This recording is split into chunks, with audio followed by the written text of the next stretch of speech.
하나님의 말씀 창세기 3장 6절만 제가 읽겠습니다. 여자가 그 나무를 본즉 먹음직도 하고 보암직도 하고 지혜롭게 할 만큼 탐스럽기도 한 나무인지라. 여자가 그 열매를 따 먹고 자기와 함께한 남편에게도 주매 그도 먹은지라.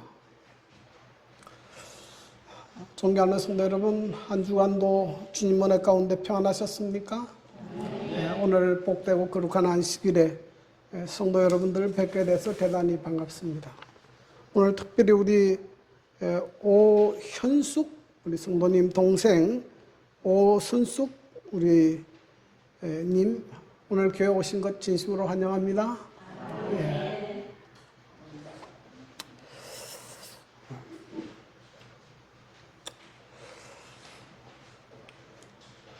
제가 군 복무 중에 있을 때 추석을 앞두고 마지막 휴가를 나오게 됐습니다.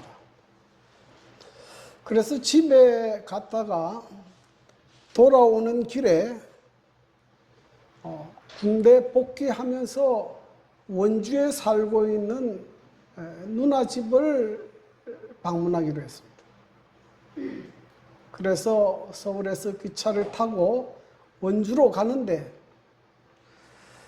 원주에 거의 다가설 무렵에 갑자기 정장을 입은 신사들이 올라와서 자기를 소개합니다.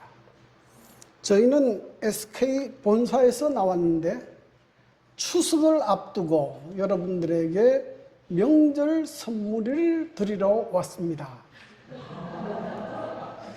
그러면서 저희 SK 본사에서 양복지 한 감과 또 은수저를 가지고 왔는데 여러분 다 드릴 수는 없고 이 여객실 중에 2명만 뽑아서 드리겠습니다 하고 종이를 쭉 돌렸습니다. 그리고 2명을 발표하는데 제 이름을 딱 불러요. 제가 깜짝 놀랐습니다. 이런 행운이 어디 있느냐. 그러면서 이분이 덧붙이기를 이 양복지 한감하고 은수저를 드리는데 교통비 쪽으로 조금 5만 원만 주시면 좋겠습니다. 저는 생각할 때 양복지 한 감하고 은수저 한 불이면 훨씬 비싸잖아요. 그래서 제가 5만 원을 주고 그걸 받았습니다. 굉장히 기분이 좋아가지고 누나 집에 갈 때 이것을 선물하면 되겠다 그렇게 생각했어요. 누나 집에 가서 내가 열차를 타고 가다가 이렇게 선물을 받았는데 내가 누님한테 드리려고 가져왔다. 그러니 누나가 듣고 있더니 첫 마디가 너 쏘갔다 그랬다. 저는 거의 충격에 빠졌어요. 왜냐하면 그 열차에서 그런 일을 한 법은 내가 본 적이 없거든요. 양복을 말쑥하게 입고 있던 신사들인데 쏘길 리가 없는데 그래서 의심이 돼서 뜯어봤습니다. 그러고 보니 양복지 한 감은 짜투리 천이 들어있고 또 은수저는 은도금한 싸구려 수저였습니다. 다 합쳐도 10,000원도 안 돼, 5,000원도 안 돼. 그래서 참 황당한 경험을 했구나. 그런 경험을 했습니다. 참 이 속임을 당한다는 것은 불육한 일이에요. 근데 이 속이고 속는 일이 참 우리 주변에 허다합니다.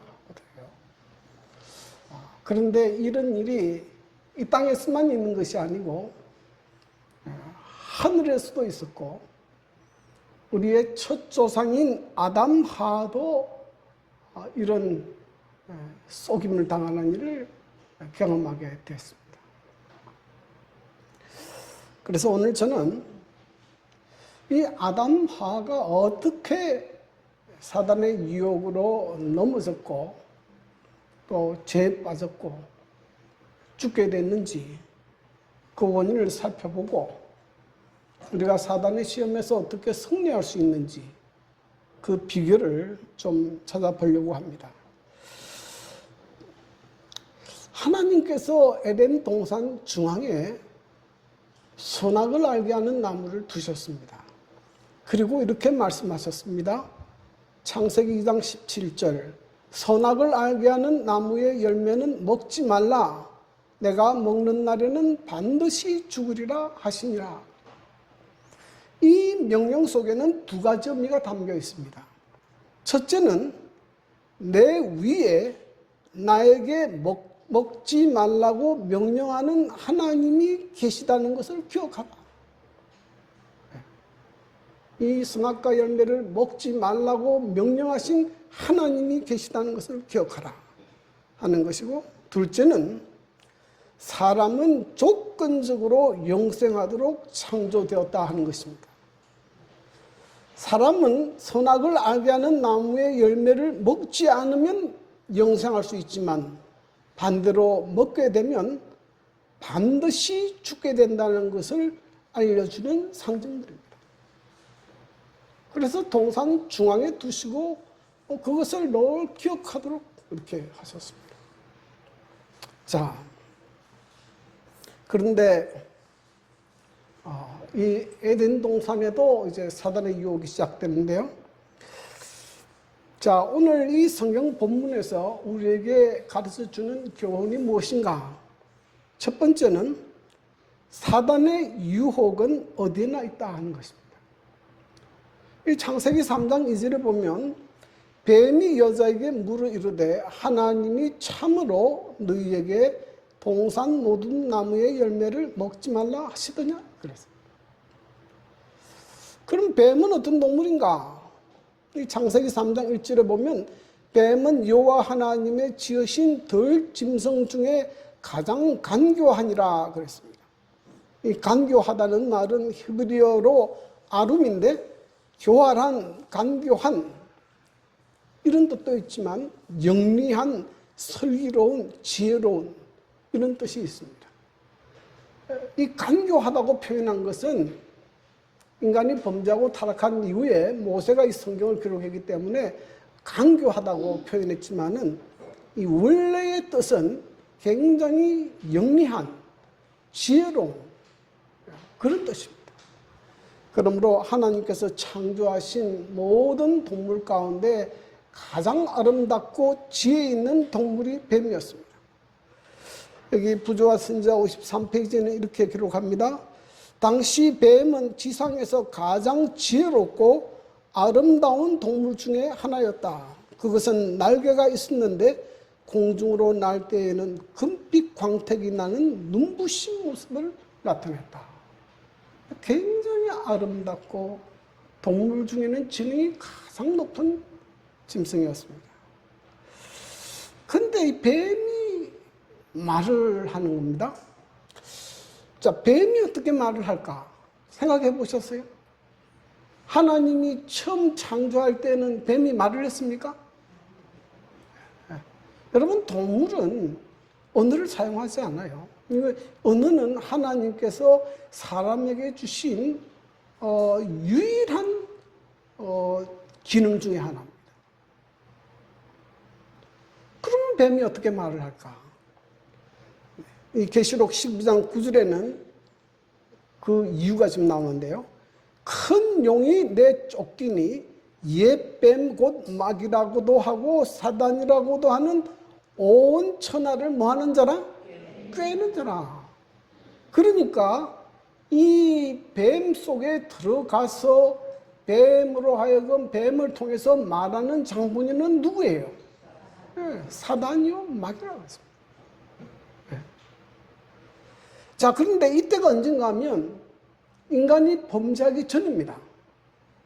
그러니까 사단은 범죄하기 전에 에덴 동산에도 있었고, 성경에 예수님이 시험당할 때는 광야에도 있었고 성전 꼭대기에도 있었습니다. 그러니 여기서 우리가 하나 알 수 있는 것은 사단의 시험이 없는 곳은 없다. 어디든지 있습니다. 교회에도 물론 있습니다. 자,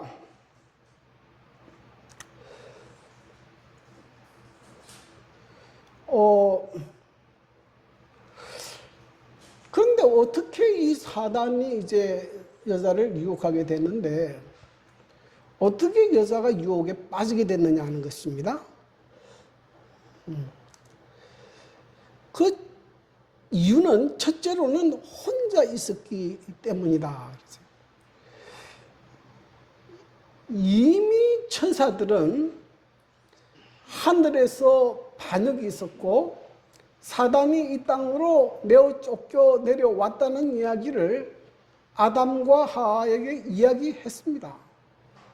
그리고 하와에게 남편에게 떨어지지 말도록 경고했어요. 근데 오늘 성경에 보면 이 여자가 혼자서 어디가 있습니까? 금단의 나무 앞에 가서 뱀의 말을 듣게 되는 것입니다. 여기서부터 문제가 생기는 겁니다. 만일에 아담이 같이 있었으면 어떻게 되겠습니까? 아담이 같이 있었으면 여자가 그렇게 쉽게 유혹당하지는 않았을 것이에요. 혼자 있으니까 문제가 일어나게 된 겁니다. 여러분, 성경의 교회라는 단어가 이제 에클레시아 그런 뜻인데요. 그 뜻은 불려냄을 입은 무리 이런 뜻이에요. 다시 말하면 예수님을 믿는 신앙 공동체를 가리킵니다. 그래서 교회는 예수를 믿는 한 사람 한 사람이 아니고 예수를 믿는 무리를 이야기해요. 그래서 초대교회 때부터 그리스도인들은 언제나 공동체를 이루었습니다. 혼자 살지 않았어요. 네. 이것이 이제 교회의 모습입니다. 근데 우리가 이제 동물의 왕국 같은 데 보면 맹수들이 이제 사냥을 하는데 공격 대상을 주로 어떤 동물을 택합니까? 물 위에서 떨어져서 혼자 뒤에 뒤쳐져 있는 동물들을 공격하는 것입니다. 그래서 사단이 우리를 언제 어떻게 공격하느냐? 어떤 사람들을 공격합니까? 이 무리와 연합되어 있어야 되는데 거기서 떨어져 나와서 혼자서 비실비실 돌아다니는 사람들을 타겟으로 공격해요. 그래서 이 교인들이 서로 이렇게 연합하고 하나로 이렇게 형성되어 있는 것은 대단히 중요합니다. 그래서 히브리 10장 25절에 보면 모이기를 피하는 어떤 사람들의 습관과 같이 하지 말고 오직 그나여 그날이 가까움을 볼수록 더욱 그리하자. 그래서 예수를 믿는 사람들끼리 서로 연합하고 모이고 교제하고 하나의 완전한 사랑의 공동체가 되는 것은 굉장히 중요한 일이에요. 이거는 사단의 유혹을 피하는 데 있어서도 가장 중요한 역할을 합니다. 두 번째로 이 하와가 유혹에 빠진 이유 가운데 하나는 자만했기 때문에 그래요. 여기 보면 부조와 선지자 54페이지 보면 하와는 자기가 홀로 있는 것을 알자 위험에 대한 불안을 느꼈으나 자기는 악을 분별하고 대항할 충분한 지혜와 능력을 가졌다고 단정하고 자기의 공포심을 물리쳐 버렸다. 그런데 여러분, 사단은 사람보다도 훨씬 더 영리하고 똑똑한 존재예요. 그래서 사단과 사람이 맞붙어 싸우게 되면 백전 뭡니까? 백전 백패예요. 백패. 그러니까 우리의 힘으로는 사단의 능력을, 유혹을 이길 힘이 없습니다. 그래서 성경 우리에게 뭐라고 이야기하는가 하면 뭐 하지 않게? 시험에 들지 않게 뭐하라? 깨어있어 기도하라. 기도를 통해서 하늘의 능력을 받고 하나님이 우리와 함께 계시고 우리가 그리스도 안에 있을 때에 우리가 사단을 이길 수 있는 것이지 우리의 혼자 힘으로는 안 된다는 것이에요. 안 된다는 것입니다. 여러분 우리가 잘 아는 대로 예수님의 제자 가운데 수제자인 베드로, 그는 평소에 어떻게 장담했습니까? 나는 죽을지언정 예수님을 부인하지 않겠습니다. 그 말이 사실입니까? 사실 아닙니까? 그때 그 마음에는 그 진실한 말이에요. 그는 예수님을 위해서 순교할 수 있다고 생각했습니다.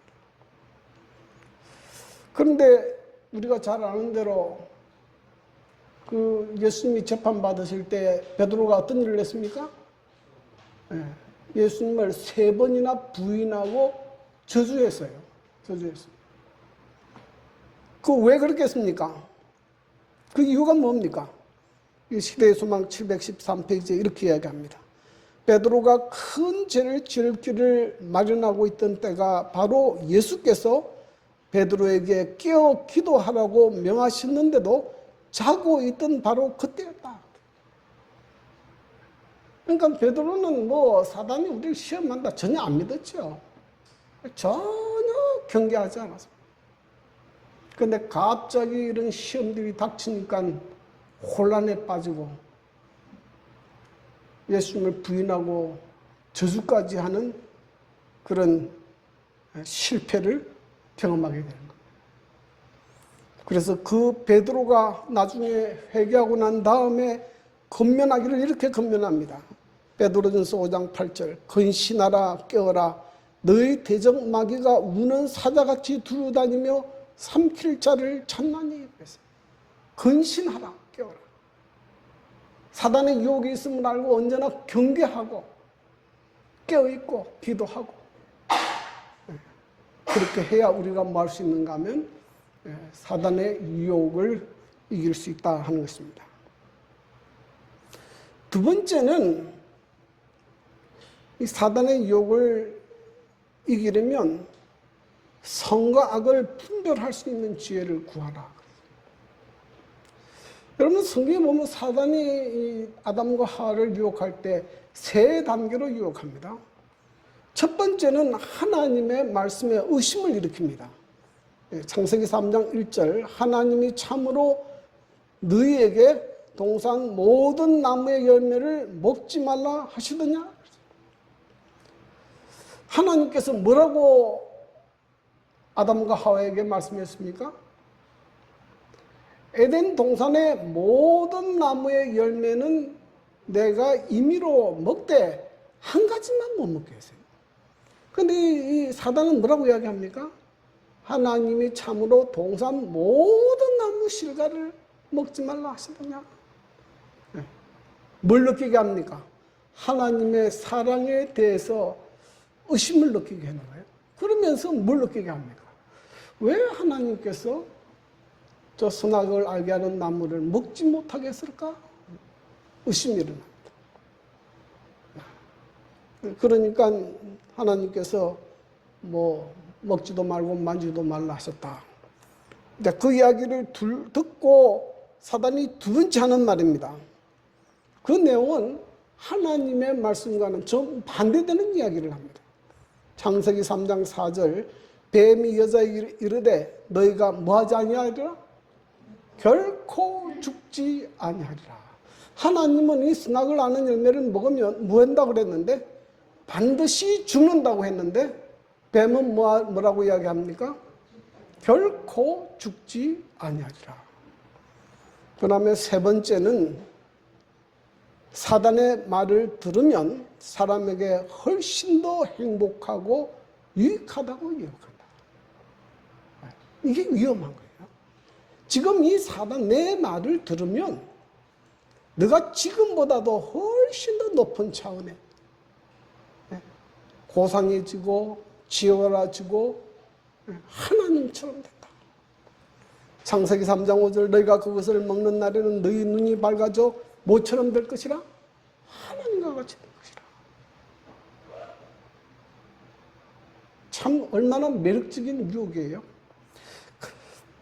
그는 이 나무의 가시를 따 먹는다면 그들은 더욱더 높은 존재의 영역을 획득할 것이며 더욱 넓은 지식의 분야로 들어갈 것이라고 엄명하였다. 그런데 이 화가 이 여자가 누구의 말을 믿었습니까?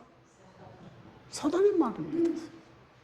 예? 여기 보십시오. 부조화승자 55페이지. 하와는 사단의 말을 참으로 믿었으나 그의 믿음이 그에게서 죄의 형벌을 면제시켜 주지는 못하였다. 심판의 때에 사람들은 그들이 거짓말을 양심적으로 믿었기 때문이 아니라 진리를 믿지 아니하였기 때문에 진리가 무엇인지 배울 기회를 등한히 하였기 때문에 정죄를 받을 것이다. 나는 정말 양심적으로 믿었는데요. 양심적으로 믿는 것보다 더 중요한 것이 무엇입니까? 누구의 말을 믿느냐는 것이 더 중요해요. 더 중요해요. 그래서 그리스도인들에게 믿음도 중요하지만 믿음에 앞서 더 중요한 것은 선과 악을 분별할 수 있는 분별력이다. 분별력이 있어야 돼요. 이 분별력이 없으면 사람이 자꾸 이슬에 빠져요. 사람들에게 미혹됩니다. 미혹돼요. 그래서 성경에 이렇게 이야기합니다.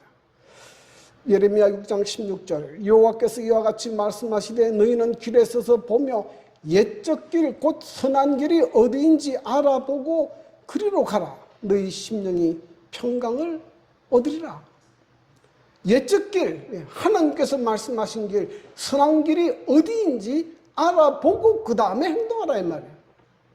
내 귀에 듣기 좋다고 해서 혹 빠져가지고 무조건 그 길을 가지 말고 무엇이 옳은 길인지 무엇이 틀린지를 구분할 수 있는 능력이 있어야 됩니다. 이런 분별력은 하나님께서 주시는 거예요. 야고보서 1장 5절 너희 중에 누구든지 지혜가 부족하거든 모든 사람에게 후히 주시고 꾸짖지 아니하시는 하나님께 구하라 그리하면 주시리라. 하나님께서 우리에게 주시는 거예요. 그래서 하나님께서 우리에게 이런 선과 악을 참과 거짓을 분별할 수 있는 지혜를 달라고 기도해야 돼요. 기도해야 돼요. 그 다음에 주의 말씀은 내 발의 등이요 내 길의 빛이라 그랬어요. 깜깜하고 어두울 때에 어디로 가야 할지 방향을 알려주는 것이 무엇입니까? 등이고 빛이에요. 그게 무엇입니까? 그게 하나님의 말씀이에요. 여러분 하나님의 말씀을 연구하지 않으면 분별력이 생길 수가 없습니다.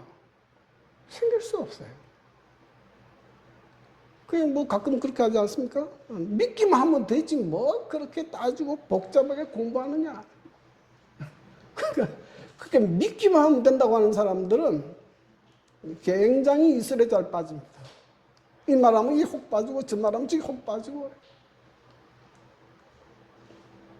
그래서 처음 교회에 나오신 분들에게 왜 자꾸 성경 공부를 권하는가 하면 이 성경을 공부해야 분별력이 생겨요. 무엇이 옳고 무엇이 틀린지를 알게 됩니다. 네, 무엇이 옳고 틀린지를 알아야 바른 것을 선택하고 바른 것을 믿음을 가지고 믿게 되는 것이에요. 그것이 성경에서 말하는 믿음이에요. 무조건 믿는 거 아닙니다. 네? 무엇이 옳고 그른지를 분별하고 바른 것을 바르게 믿는 것이 신앙이에요. 그러므로 여러분 하나님께 기도하고 열심히 성경을 연구하고 분별력을 가진 성도들이 되기를 바랍니다. 특별히 마지막 때에는 이 이슬들이 너무나 횡행해요. 사단이 교묘한 말로 너무나 많이 써요. 그래서 우리가 하나님 말씀을 깊이 연구하지 않으면 진리의 길을 따라갈 수가 없습니다. 세 번째 우리가 이 말씀에서 배울 수 있는 교훈은 눈에 보이는 것으로 판단하지 말고 하나님의 말씀을 기준으로 삼으라 하는 것입니다. 여자가 물론 그 뱀의 말에 현혹도 됐지만은 이 성경을 읽어보면 이 여자가 결정적으로 선악과를 떼먹게 된 이유가 있습니다. 그것이 뭐냐면은 그 여자가 나무를 본 적 뭐하고 먹음직도 하고 보암직도 하고 지혜롭게 할 만큼 탐스럽기도 한 나무인지라 여자가 그 열매를 따먹고 그래서 이 선악과 열매가 너무 매력적으로 다가오는 거예요. 근데 이 사도 요한은 요한일서 2장 16절에 이렇게 기록합니다. 이는 세상에 있는 모든 것이 육신의 정욕과 안목의 정욕과 이생의 자랑이니 다 아버지께로부터 온 것이 아니요 세상으로부터 온 것이라. 이 내용을 지금 이렇게 정리합니다. 육신의 정욕, 안목의 정욕, 이생의 자랑. 이것이 사단이 사람을 시험에 들게 하고 넘어지게 하는 가장 고전적인 방법이에요. 지금도 사단은 이 방법으로 사람들을 공격해서 무너뜨립니다. 그리고 이 시험은 누구도 당하셨는가 하면 예수님께서도 당하셨어요. 그래서 이런 마귀의 유혹을 이기려면 예수님께서 이 시험을 어떻게 당하셨고 어떻게 이겨내셨는지 우리가 배워야 우리가 이 사단의 시험을 이길 수 있습니다. 예수님이 당하신 첫 번째 시험이 뭡니까? 먹는 문제로 시험을 당하셨어요. 마태복음 4장 3절에 보면 시험하는 자가 예수께 나와서 이르되 내가 만일 하나님의 아들이거든 명하여 이 돌들로 떡덩이가 되게 하라. 그런데 언제입니까 이때가? 언제가?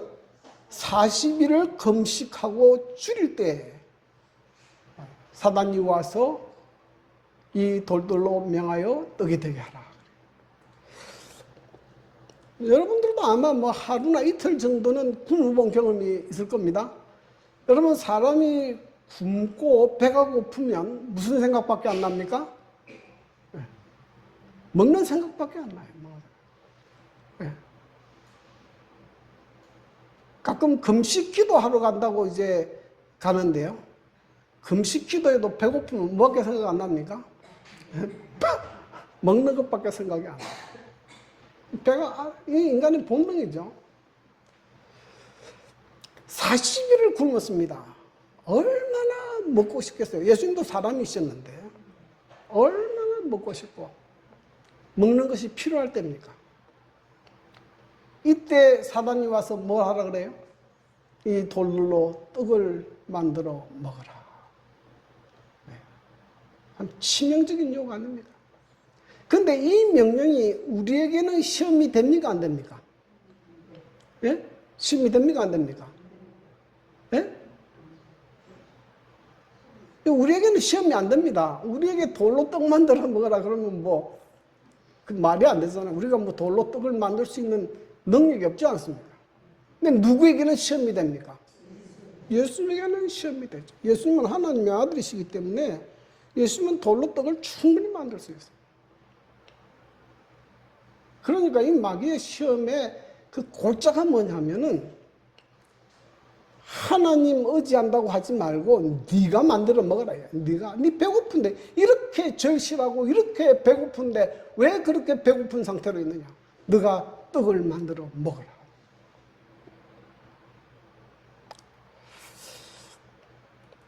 그래서 사단은 우리에게 뭐라고 늘 속삭이는가 하면 무엇이 최고로 중요하다고 생각합니까? 우리의 삶에 먹는 문제가 제일 중요하다 그렇게 생각해요. 먹어야 산다. 네. 그래서 보십시오. 먹고 살려고요. 새벽 2시, 3시, 4시에도 일어나서 장사로 가요. 네. 먹고 사는 문제 정말 중요한 문제입니다. 그런데 예수님께서 뭐라고 말씀하셨는가 하면 이렇게 말씀하셨어요. 사람이 떡으로만 살 것이 아니요 하나님의 입으로 나오는 모든 말씀으로 살 것이라 하셨느니라. 이 말씀은 신명기 8장 3절을 인용한 것입니다. 너를 낮추시며 너를 줄이게 하시며 또 너도 알지 못하며 내 조상들도 알지 못하던 만나를 내게 먹이신 것은 사람이 떡으로만 사는 것이 아니요 여호와의 입에서 나오는 모든 말씀으로 사는 줄을 내가 알게 하려 하십니다. 예수님은 지금 무슨 내용을 지금 이야기합니까? 이스라엘 백성의 광야 생활을 이야기하는 거예요. 여러분, 하나님께서 이스라엘 백성을 애굽에서 인도해서 가나안까지 가는데 지름길로 가면 보름이면 갑니다. 보름이면 가요. 그리 먼 거리가 아닙니다. 그런데 왜 하나님께서 40년 동안을 이스라엘 백성을 애굽 그 광야에서 방황하게 했느냐? 뭘 가르치려고 하는 겁니까? 예? 사람이 떡으로 사는 것이 아니라는 걸 가르치려고 하는 거예요. 예? 하나님을 믿고 하나님의 말씀에 순종하고 믿음으로 사는 것을 가르치는데 몇 년 걸렸어요? 40년 걸렸어요. 하나님을 믿고 하나님의 말씀에 순종하고 살아도 누가 먹이신다? 하나님께서 그들에게 먹이신다는 것을 가르친 게 만나 사건이에요. 만나 사건. 그러므로 지금 사단은 아주 중요한 문제를 던졌죠. 먹는 게 중요하냐? 하나님을 경배하는 것이 중요하냐? 이 두 가지를 가지고 딱 이제 시험하는 거예요. 너 삶에 중요한 게 뭐냐? 먹는 것이 중요하다고 생각하는 사람은 먹는 쪽으로 선택해 갑니다. 하나님을 믿는 게 더 중요하다고 생각하는 사람은 하나님을 선택하는 거예요.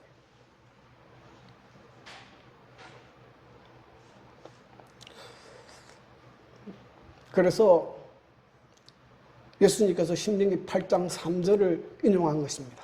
그래서 이 성경절은 굉장히 중요한 성경절입니다. 마태복음 6장 33절 그런즉 너희는 먼저 그의 나라와 그의 의를 구하라. 그리하면 뭐를? 이 모든 것을 너희에게 더하시리라.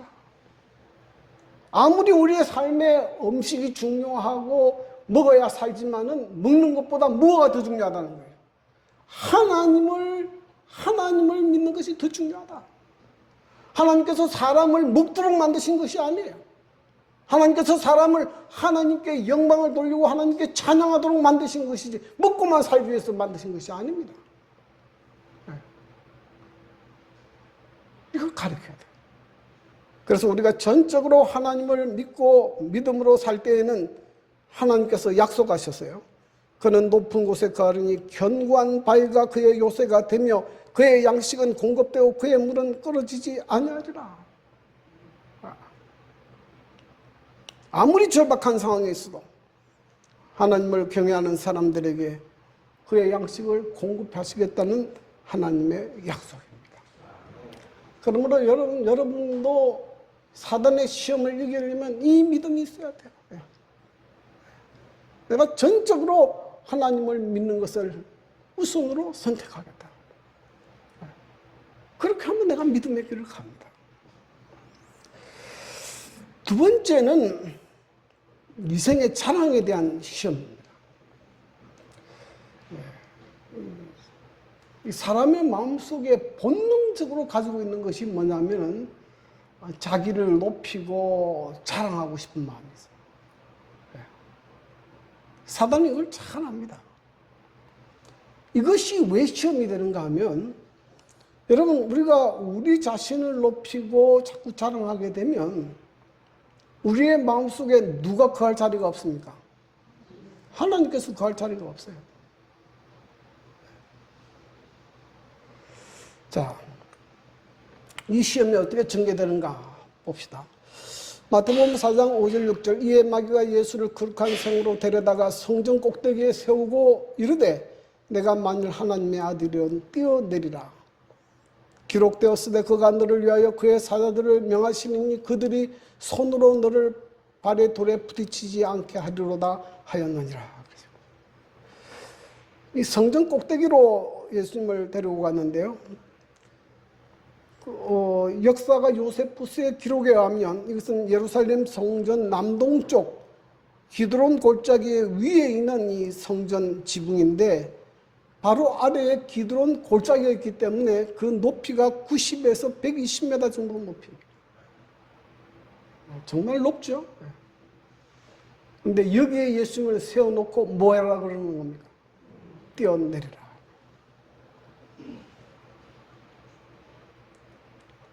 한 3m 정도에서 뛰어내리라.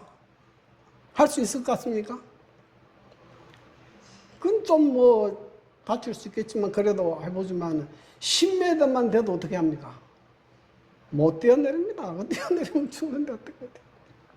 근데 90m, 100m 정도 되는데 뛰어내리면 어떻게 돼요? 딱 죽어요. 근데 예수님 보고 뛰어내리라고. 자, 너가 이렇게 이 100m 되는 높이에서 뛰어내려도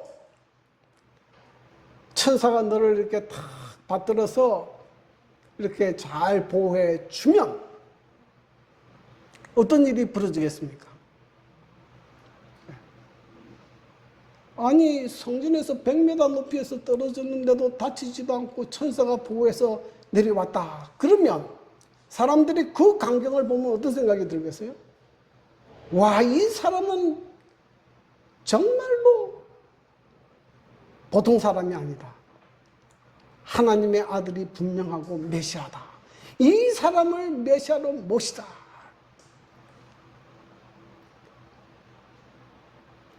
사단이 예수님 보고 너의 능력을 과시하고 사람들로부터 명예를 얻으라 하는 유혹입니다.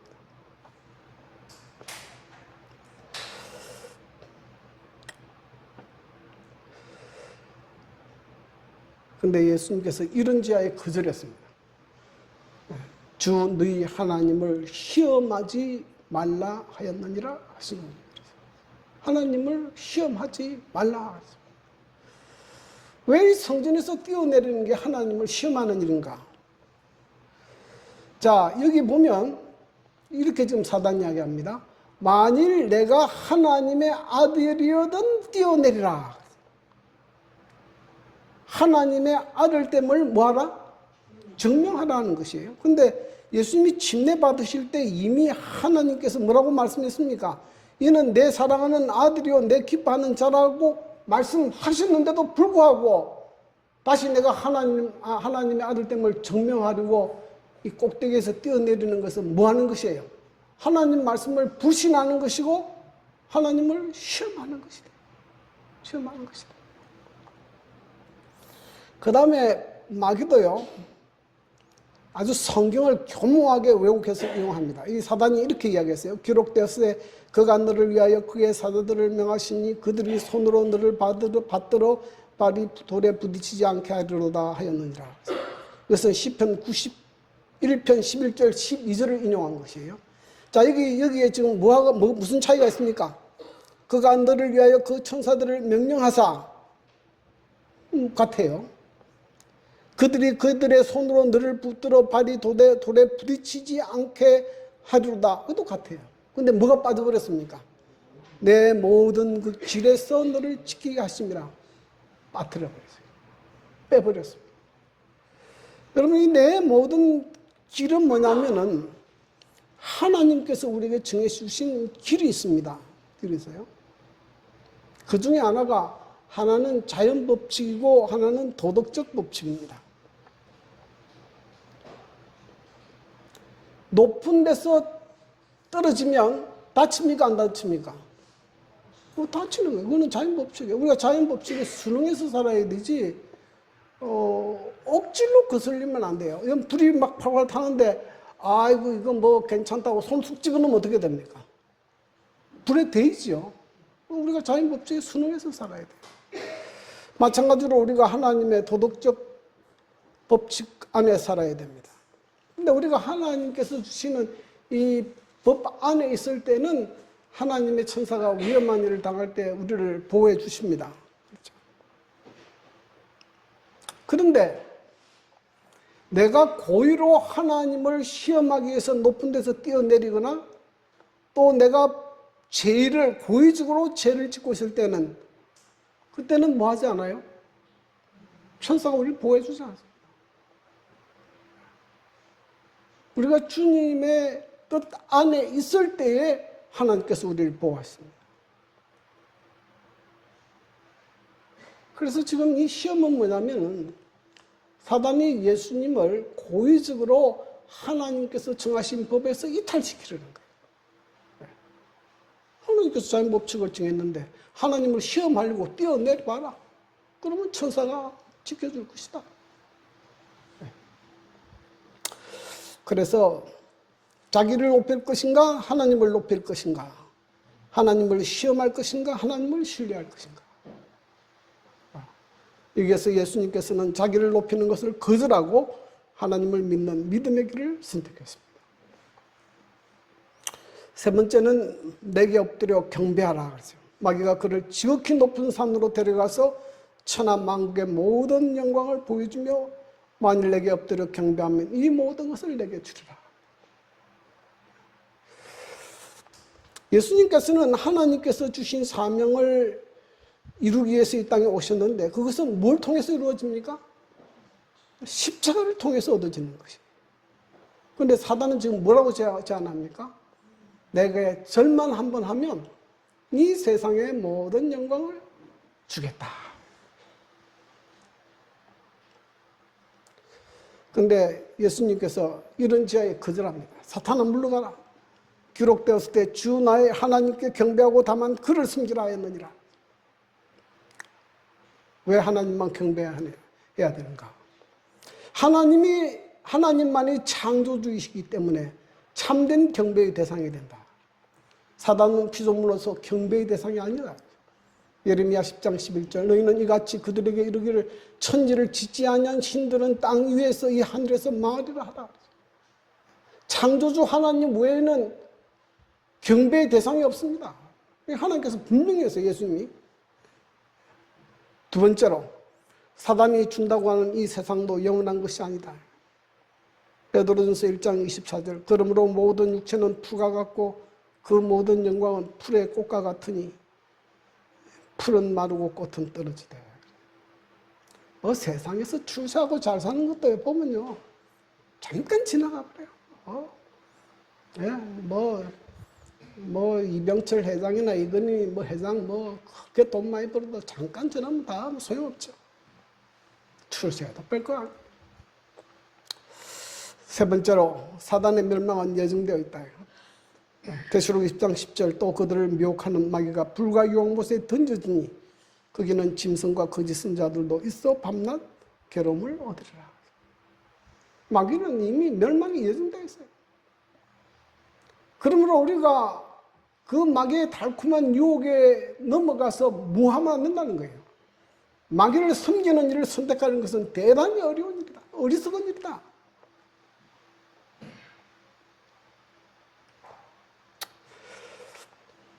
그래서 예수님께서는 십자가의 길을 선택하셨고 자기에게 따라오는 자에게 십자가를 질 것을 명령하셨어요. 이에 예수께서 제자들에게 이르시되 누구든지 나를 따라오려거든 자기를 부인하고 자기 십자가를 지고 나를 따를 것입니다. 예수를 믿고 믿음으로 사는 길은요 아무 어려움이 없고 고난이 없고 모든 것이 행복하고 그런 길 아니에요. 때때로 고난도 있고 어려움도 있고 있죠. 그러나 십자가의 고난을 통해서 영광이 얻어지는 것이지 고난 없는 영광 없어요. 성경의 믿음의 그 많은 노독들 아브라함, 이삭, 야곱, 모세 다 보세요. 아무런 고난 없는 편안하게만 한평생을 살았는지 없어요? 예수님께서 말씀하십니다. 마태복음 7장 13절 14절입니다. 좁은 문으로 들어가라. 멸망으로 인도하는 문은 크고 그 길이 넓어 그리로 들은 자가 많고 생명으로 인도하는 문은 좁고 길이 협착하여 찾는 이가 적음이라. 예수님께서는 생명으로 가는 문이 좁은 문이라고 말씀하시고 찾는 이가 적다고 말씀했어요. 세상에 인기 있는 길도 아니고 많은 사람이 찾아가는 길이 아니에요. 아닙니다. 저는 어릴 때 그런 생각을 자주 했어요. 왜 우리 교회는 별로 교인도 많지 않고 건물도 그렇게 크지 않고 그럴까? 이왕이면 교회도 좀 반듯하고 사람도 좀 많으면 좀 자부심을 느낄 것 같지 않아요? 어디 가서도 어느 교회 다닙니까? 예, 저 그 교회 다닙니다. 우리 교회 몇 명입니다. 근데 우리 교회 그렇게 할 만큼 큰 교회 없어요. 네. 그럼 다 조금만 그래. 그래도 전국 어디든지 가면 있어요.